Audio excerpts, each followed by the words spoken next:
Hello বন্ধুরা, good morning. এই দেখো সকাল সকাল চা নিয়ে বসে পড়েছি। আজকে আবার বৃহস্পতিবার, অনেক কাজ। বৃহস্পতিবার মানেই অনেক কাজ, কারণ পুজো করতেই তো অনেকটা সময় লেগে যায়। তো যাই হোক, এই দেখে পুজো করছি এবার। লক্ষ্মী ঠাকুরটাকে আজকে দুধ দিয়ে গঙ্গা জল দিয়ে স্নান করাচ্ছি। প্রত্যেক বৃহস্পতিবারে তো দুধ পাই না, যেদিন দুধ পাই সেদিনই স্নান করাই। মানে যে সমস্ত বৃহস্পতিবারগুলোয় দুধ পাই দিয়ে স্নান করাচ্ছি এখন। আজকে আবার অনেক কাজ, রান্নাবাড়ি সব করতে হবে। আর আজকে হচ্ছে অমাবস্যা তো আমি ভাত খাবো না। তাই আবার আমার জন্য এবার আলাদা করে রান্না করতে হবে, নাহলে আমি আবার কি খাবো বলো। ওদের ছেলে মেয়ের, ওর বাবার তো সব রান্নাবাড়ি হবে, ভাত মাছ টাছ রান্না করতে হবে। তো দেখো, এখন পুজো টুজো সেরে তারপরে রান্নাবাড়ির দিকে যাবো। তারপরে আবার বিকালবেলা একটু মন্দিরে যাব। অমাবস্যা তো আজ, মন্দিরে যে মন্দিরে আমি যাই সেই মন্দিরে আজকে পুজো হবে। তো তাই যাব ওখানটায়। বাড়ির সমস্ত কাজকর্ম সেরে ওর বাবা আসবে, খেতে টেতে দেবো, তারপরে যাব। আমার যেতে যেতে একটু দেরি হয়ে যাবে। তাই যাই হোক, তাও যাব মন্দিরে। উপোস করে আছি যখন, তখন তো যেতেই হবে।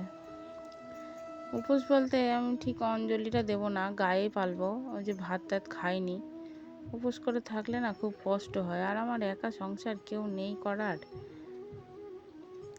তাই আমি ভাবছি যে অঞ্জলিটা আর দেবো না,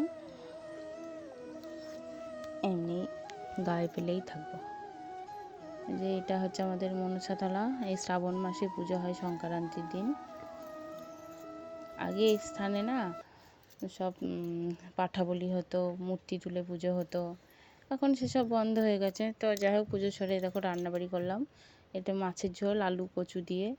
আর ওই মাছের ঝোলটা রান্না করলাম। আর এগুলো হচ্ছে কামরাঙা।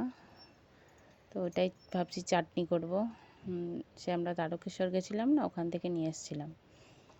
আর এই যে আটা মেখে নিয়েছি। আর আমার একটা নিরামিষ তরকারি, এই যে এটা আলু কুমড়ো পটল আর কাঁঠালের বীজ এই সমস্ত দিয়ে তরকারি করেছি। এটা দিয়ে আমি খাবো পরোটাগুলো। আর এই যে এখন এইটা না আজকে আমার মেয়ে রান্না করেছে। এইটা হচ্ছে সেই চাটনিটা, কামরাঙার চাটনি, খারাপ লাগে না। তো যাই হোক, চলো সমস্ত কাজকর্ম সেরে আবার মন্দিরে চলে এসেছি। মন্দিরে আসতে অনেকটা আমার দেরি হয়ে গেছিলো। যে পুজো হচ্ছে এখন।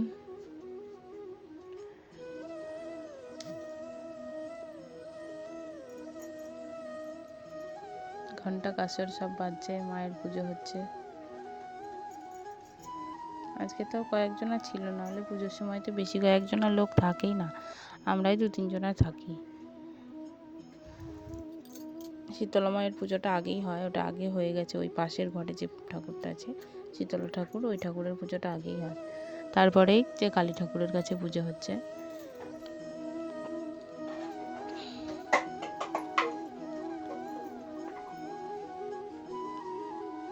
চলো, ভিডিওটা ভালো লাগলে একটা লাইক করো প্লিজ।